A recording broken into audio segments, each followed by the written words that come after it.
student.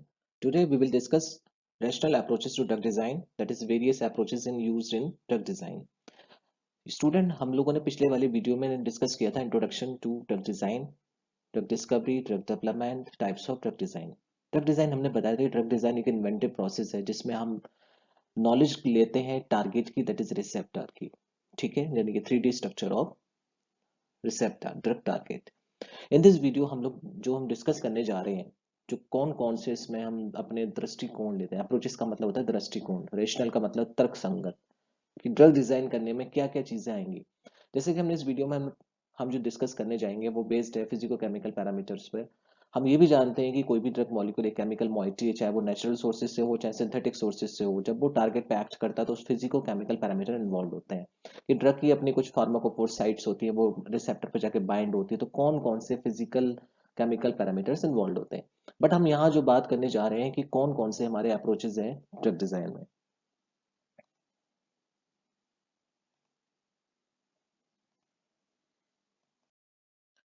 अब बात करते हैं इंट्रोडक्शन की, ठीक है। जो हम अप्रोचेस के बारे में बात कर रहे हैं, that is rational drug design is a more focused approach that use greater knowledge, structural information about the drug receptor target or one of its natural ligand as a basis to design, identify or create drug leads, ठीक है।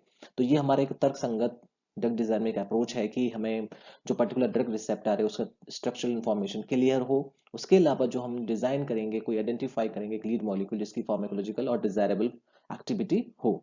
This the lead is very important for any drug discovery. Some example of the lead are penicillium and librium. यहाँ हम बात करने जा रहे हैं दो लीड मॉलिक्यूल जैसे पेनिसिलियम और लिब्रियम। जैसे कि हम पहले भी डिस्कस कर चुके हैं कि लीड क्या है, लीड एक पेरेंट मॉलिक्यूल है जिसको हम चेंज करके हम एक नया मॉलिक्यूल जनरेट करते हैं। तो जब तक हमें लीड मॉलिक्यूल के बारे में नहीं पता होगा, डिजायरेबल एक्टिविटी नहीं पता होगा, तो हम आगे कैसे बढ़ पाएंगे। तो अगर हम यहाँ जो बात कर रहे हैं कि लिब्रियम और पेनिसिलियम लीड मॉलिक्यूल आए, तो इसको बाद में देखा गया कि Librium is the first benzodiazepine tranquilliser. Benzodiazepine tranquilliser, chemically it was benzodiazepine 4 oxide. This lead identification was further exploited to develop potent analogs such as diazepam, which was found to be 10 times more potent than lead. And penicillium is the first antibiotic, but they could not sustain in market due to unreliable pharmacological activity. The lead identification requires a series of biological evaluation of the lead molecule. Once after the identification, it can be structurally modified, the potency and the activity are improved. देखिए student, क्या होता है कि जब हमने lead molecule आगे, lead molecule को further exploit करना पड़ता है। जैसे कि हम ड्रग डिजाइन में जानते हैं कि दो मेथड्स आते हैं, एक्सप्लोरेशन ऑफ द लीड, इसमें होता है सर्च ऑफ न्यू मॉलिक्यूल। दूसरा आता है exploitation of lead, that is optimisation, जो लीड मॉलिक्यूल बना। अगर हम यहाँ बात करें लिब्रियम, लिब्रियम एक बेंजोडाइजेपिन 4 ऑक्साइड था, ठीक है। इसको फर्दर डेवलप किया तो एक नई ड्रग बन के तैयार हुई डायजेपम, जो कि 10 टाइम्स मोर पोटेंट थी लिब्रियम, यानी कि बेंजोडाइजेपिन 4 ऑक्साइड से। तो ये बहुत अच्छी अप्रोच है, ये आज डायजेपम काफी यूज होती है। बट पेनिसिलियम फेल हो गया क्योंकि पेनिसिलियम में क्या हुआ था कि इसमें अनरिलायबल फार्माकोलॉजिकल एक्टिविटी थी, तो मार्केट में ज्यादा सस्टेन नहीं कर पाया। Let's discuss the various approaches used in drug design. These are the approaches permits evaluation of the nature of the interaction forces between a drug and its biological target, as well as the ability to predict activity in molecule. These approaches are better for the development of lead molecule into a drug candidate than for the discovery of a lead compound. There are many approaches to drug designing in relation to physicochemical parameters and electronic features taken into consideration for designing a drug. These are as follows. Students, यहाँ हम different approaches की बात करने जा रहे हैं। जैसे आपके स्क्रीन पे दिख रहा है approaches with quantum mechanics, approaches with molecular orbital theory, approach with molecular connectivity, approach for linear free energy. Student, अगर हम बात करें वेरियस अप्रोचेस की, तो देखेंगे कि ये अप्रोचेस हमारी रिलेट करती हैं physico chemical parameters and electronic features. आप जानते हैं कि एक ड्रग मॉलिक्यूल है, ड्रग मॉलिक्यूल्स में भी फिजिको केमिकल पैरामीटर्स और इलेक्ट्रॉनिक फीचर्स आते हैं। जब ड्रग किसी पर्टिकुलर रिसेप्टर से बाइंड करती है तो वहाँ बहुत सारे फोर्सेस, वहाँ बहुत सारे चार्जेस, शेप और बहुत सारी बाइंडिंग स्पेस, ये सारी चीजें इन्वॉल्व होती है। जैसे कि हम लोगों ने फिजिक्स में पढ़ा था, क्वांटम मैकेनिक्स पढ़ी, जहाँ पर इलेक्ट्रॉन, न्यूट्रॉन्स, प्रोटॉन्स के बारे में पढ़ा, molecular orbital theory, molecular connectivity, linear free energy. तो ये कहीं भी चीज, अब हम ड्रग के बात करें तो ड्रग भी एक आपका एक कंपाउंड है, तो वो भी अपनी फिजिको केमिकल प्रॉपर्टी शो करेगा, रिसेप्टर पे जाके एक्ट करेगा। तो हम वन बाय वन यहाँ पर ये अप्रोचेस डिस्कस करेंगे।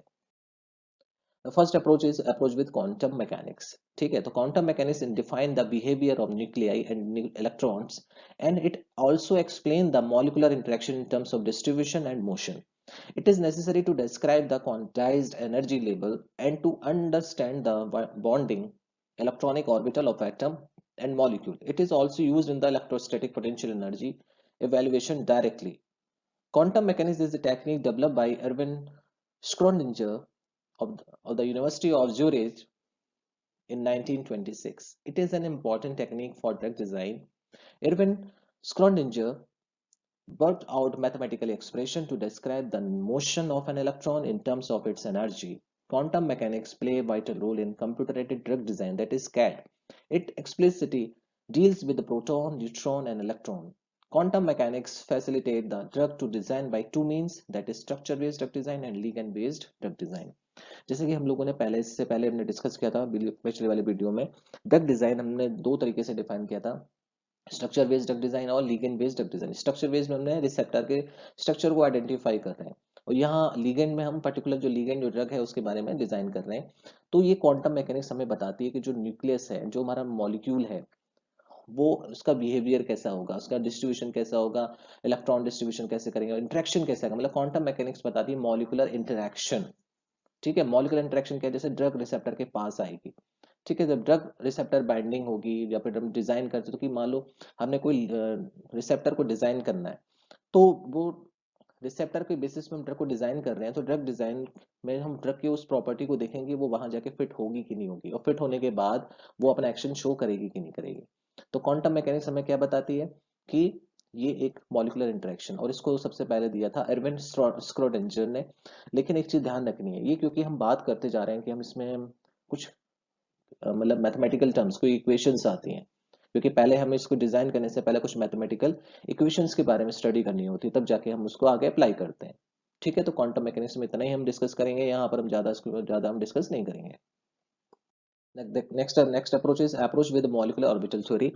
जो मॉलिक्यूलर ऑर्बिटल थ्योरी आपने केमिस्ट्री में भी पढ़ रखा है, 11th 12th में भी पढ़ा है आपने, और बी फॉर्म फर्स्ट ईयर में भी आपने देखा है. तो this approach depicts the change in properties that shall be made by the alteration of orbit. Based on this, the electron present in the molecules are linked with orbital to change the electronic feature. The molecular orbital approach is the change on electronic charges evidenced from the investigation of three volatile inhalation anesthetics and also in molecular conformation as studied with respect to acetylcholine in regard to bond length and angle including torsional angles. These interpretations are carried out by computational method in respect to structure activity relationship. Student, हमने देखा quantum mechanics में हमने molecular interaction देखा था, जहां पर interaction हो रहा है. यहाँ हम देखेंगे मॉलिकुलर ऑर्बिटल थ्योरी. ये मॉलिकुलर ऑर्बिटल थ्योरी हमें बताती है कि जो मॉलिक्यूल जो ड्रग है, इलेक्ट्रॉन आप जानते हैं जब इलेक्ट्रॉन निकलते हैं, इलेक्ट्रॉन ऐड होते हैं तो प्लस माइनस चार्ज का दिखता है. चार्ज मतलब चार्ज का डिस्ट्रीब्यूशन होता है. ठीक है, तो ये इलेक्ट्रॉनिक फीचर्स को बताता है कि वहां जाके ड्रग रिड्यूस हो रही है, ऑक्सीडाइज हो रही है, तो बहुत सारी चीजें वहां पर इंटरेक्शन होता है. ये इलेक्ट्रॉन्स मूव करते हैं एक ऑर्बिटल से दूसरे ऑर्बिटल शेल में जाते हैं, जिससे क्या होगा, वहां इलेक्ट्रॉनिक चार्ज और इलेक्ट्रॉनिक फीचर्स जनरेट होगा. तो यहाँ पर जो मॉलिकुलर ऑर्बिटल थ्योरी हमें ड्रग डिजाइन के मॉलिकुलर मोशंस को बता रही है, कन्फर्मेशंस को बता रही है. ठीक है. Now the next approach is with molecular connectivity. तो molecular connectivity, this is based on the structural feature of a molecule. ठीक है, यहाँ पर आ गया structural feature. इससे पहले वाले में था electronic feature. तो this is based on the structural feature of a molecule. All steric and electronic parameters varies according to their configuration. These include cyclization, unsaturation, presence of heteroatom, skeleton branching, and position in molecule with the aid of numerical indexes and the series of functional attachment. Student, हम यहाँ ज्यादा discuss नहीं करें, but मैं आपको एक चीज clear करना चाहता हूँ. आपने देखा होगा कि कुछ मॉलिक्यूल बहुत सिंपल से होते हैं, कुछ बहुत ज्यादा कॉन्जुगेटेड होते हैं, बहुत ज्यादा ब्रांच्ड होते हैं, आपने देखा होगा. तो जब ये मॉलिक्यूल जब किसी रिसेप्टर पर एक्ट करते हैं तो वहाँ बहुत सारे steric hindrances, steric factors involve होते हैं, इलेक्ट्रॉनिक पैरामीटर्स इन्वॉल्व होते हैं. तो मॉलिक्यूल जब उस पर्टिकुलर रिसेप्टर पे कनेक्ट होगा तो वहाँ कनेक्टिविटी कैसी रहेगी, जैसे हमने पिछले वाली वीडियो में डिस्कस किया था कि वहाँ हाइड्रोजन बॉन्डिंग भी हो रही है, वहाँ कनेक्टिविटी पाई केटान्स आ रहा है, मतलब कैटाइन्स एनाइंस का फॉर्मेशन हो रहा है. तो ये बहुत इंपॉर्टेंट है, हमें मॉलिकुलर कनेक्टिविटी के की दृष्टि में रखते हुए हमें ये पता होना चाहिए कि वो मॉलिक्यूल हमें कैसे डिजाइन करना है. तो ये मॉलिक्यूलर कनेक्टिविटी हमें बताती है ऑल्स्टेरिक एंड इलेक्ट्रॉनिक पैरामीटर्स। ठीक है, तो जो आगे हम नेक्स्ट वीडियो में QACR के बारे में डिस्कस करेंगे, वहां पर हम आपको बताएंगे कि स्टेरिक पैरामीटर्स कौन से हैं, इलेक्ट्रॉनिक पैरामीटर्स कौन से हैं। इसलिए आपको इस वाले वीडियो में इसलिए बताना चाह रहे हैं कि कौन कौन से अप्रोचेस इसमें इन्वॉल्व होते हैं। Now the next is approach of linear free energy. ठीक है, the next is linear free energy. तो linear free energy approach was based on the selection of physicochemical parameter of a molecule with a specific biological activity. ठीक है, but the biological activity may vary in relation to the physicochemical properties of a drug or molecule and does not provide a prompt success, but it may reveal some beneficial features regarding the molecules. Linear free energy relationship was applied by Hammett to predict the influence of substituent in the aromatic ring on the reaction rate. The linear free energy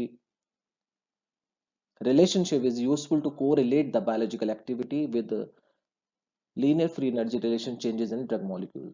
ठीक है, तो molecular connectivity के बाद आता है linear free energy relationship. तो ये linear free energy जो रिलेशनशिप क्रिएट हो रहा है, जो physico chemical property of parameter of a molecule with a specific biological activity. जैसे आपने देखा होगा कि कोई ड्रग है, जैसे मान लो कोई एरोमेटिक रिंग है, उसमें मैंने कोई भी सब्स्टिट्यूशन किया, ठीक है, या फिर वो ड्रग में उस सब्स्टिट्यूशन मतलब कोई सब्स्टिट्यूएंट प्रेजेंट है, तो वो जो सब्स्टिट्यूएंट प्रेजेंट है वो बायोलॉजिकल एक्टिविटी के लिए रिस्पॉन्सिबल होते हैं। अगर मान लो वो बायोलॉजिकली एक्टिविटी के लिए तो रिस्पॉन्सिबल है, बट उनकी फिजिकोकेमिकल पैरामीटर कैसा है, मान लो वो बॉडी में जब रिसेप्टर पे एक्ट करेगा जाके, पता लगा वहां जाके एक्ट और वो वहां काम ही नहीं कर पाया। क्यों? क्योंकि वहां पर कई सारे फिजिकोकेमिकल पैरामीटर इन्वॉल्व हो गए। तो ये रिलेशनशिप यहाँ ये क्लियर करती है कि जो सब्स्टिट्यूएंट उस पर्टिकुलर रिंग पे अटैच्ड है, वो आगे अपना सही फार्माकोडायनामिक या फार्माकोकाइनेटिक इफेक्ट दे पाएगा कि नहीं। और इसको सबसे पहले दिया था हेमेट ने। उन्होंने एक रिलेशनशिप जनरेट किया, जो सब्स्टिट्यूएंट है और बायोलॉजिकल एक्टिविटी पे उनका क्या रिलेशन रहेगा। देखिए, हम स्टूडेंट हमने अभी तक सार पढ़ते हैं स्ट्रक्चर एक्टिविटी रिलेशनशिप। हाँ, हम देखते हैं कि हम बताते हैं ना एक लीड मॉलिक्यूल है, अगर हम ये भी बताते हैं कि कौन सा सब्स्टिट्यूएंट ये प्रेजेंट है तो ये एक्टिविटी होगी, अगर ये रिप्लेस कर दे तो ये एक्टिविटी रिड्यूस हो जाती है। तो ये हम प्रोसेस को करते हैं, उन पे टेस्टिंग करते हैं, तो उसमें क्या होता है, बहुत टाइम लगता है। तब ये ड्रग डिजाइनिंग जब अप्रोचेज आई तो हमने इसको मैथमेटिकली और क्वांटिफाइड किया, हमने एक रिलेशनशिप निकाला। तो इससे क्या होगा कि आगे जब फाइनली जो हमारे सबसे बेस्ट मॉलिक्यूल बन के आएगा तो हम उसको आगे जाके सिंथेसाइज कर लेंगे, तो हमारा टाइम बचेगा। ठीक है, तो ये हमारे डिफरेंट अप्रोचेज हैं। Thank you.